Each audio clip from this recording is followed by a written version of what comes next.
Okay, so also extending and rescuing the Murray-Darling Basin Plan, is there a kind of guarantee they'll be finished when I think the latest report shows that they're nowhere near close?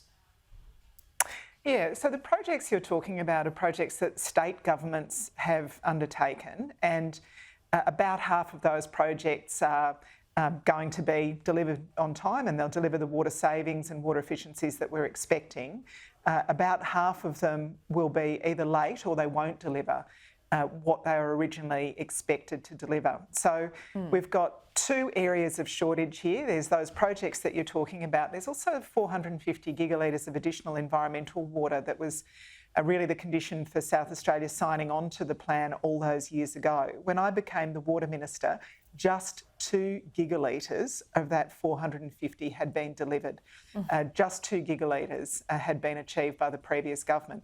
They were on a deliberate go slow. They were sabotaging the Murray-Darling Basin Plan. So we've got to get it back on track. We've got to rescue the plan for the environment, of course, but also for the communities, for the agriculture industry, the 3 million people that rely on this river system for their drinking water. We've got to get the plan back on track. There's a lot of money tied up in this as well, of course, taxpayer funds. Are you concerned about whether this money is being spent efficiently, or are there extensive rorts right throughout the system? No, I don't think there are, as you describe them, rorts throughout the system. But one of the things, in addition, that this legislation will do is bring more transparency and accountability to water markets. Water markets now are, we're seeing multi-billions of dollars traded every year in the water market, and this market's kind of grown up in quite a haphazard way. We're introducing the same sort of transparency and accountability you'd expect in any multi-billion dollar market, following recommendations made by the ACCC. And I think that's quite an uncontroversial part of this legislation, because people who are operating in the water markets, they want that transparency and accountability. They don't want the market infiltrated by cowboys who do the wrong thing. Okay, I know I've got to let you go because we are running out of time. The Greens are blocking it. Is this more grandstanding, or do they have legitimate concerns that you're going to look at? Well, the Greens are saying they want the 450 gigalitres of additional environmental water delivered. That's the very heart of the legislation that I'm proposing. More time, more money, more accountability and more options to deliver the whole of the Basin Plan, including that 450. That's our commitment. That was our commitment before the election. The whole purpose of this legislation is to deliver the plan in full. So look, we'll continue to talk with the Greens, of course, other crossbench parties, but also the Liberals and the Nationals. There are things in this proposal that they have been calling for, including the extension of time for those projects that you were describing earlier, Laura.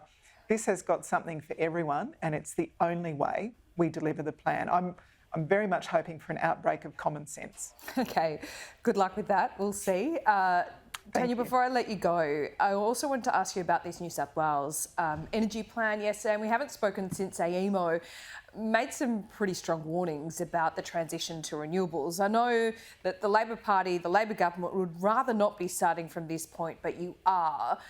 And now, do we have to accept that perhaps the transition is a little bit too quick, happening too quickly, and we are going to need to have gas and extend the life of coal-fired power stations like Eraring for a little longer? Look, we definitely came into government a long way behind where Australia should have been in the transition to renewable energy. The previous government had 22 energy policies. They didn't land a single one of them. And during the time of the previous government, 20 coal-fired power stations announced their closure dates. The previous government did nothing to replace the capacity that was being removed from our electricity grid. So 4 gigawatts of dispatchable power left the grid, only 2 gigawatts replaced it. We are facing a very huge transition in our energy market. That's why we have got our commitment to 82% renewable energy by 2030, but we also have to invest $20 billion in upgrading our transmission lines. I have doubled the rate of approval of renewable energy projects. I've got 104 renewable energy projects before me for environmental assessment and going through the process of approval. This is a massive transformation that's underway at the moment, and we have to do it because Australia should be a renewable energy superpower. It's important for our economy. It's important for jobs to get that cheaper, cleaner renewable energy into our grid, but it's also vital for our environment.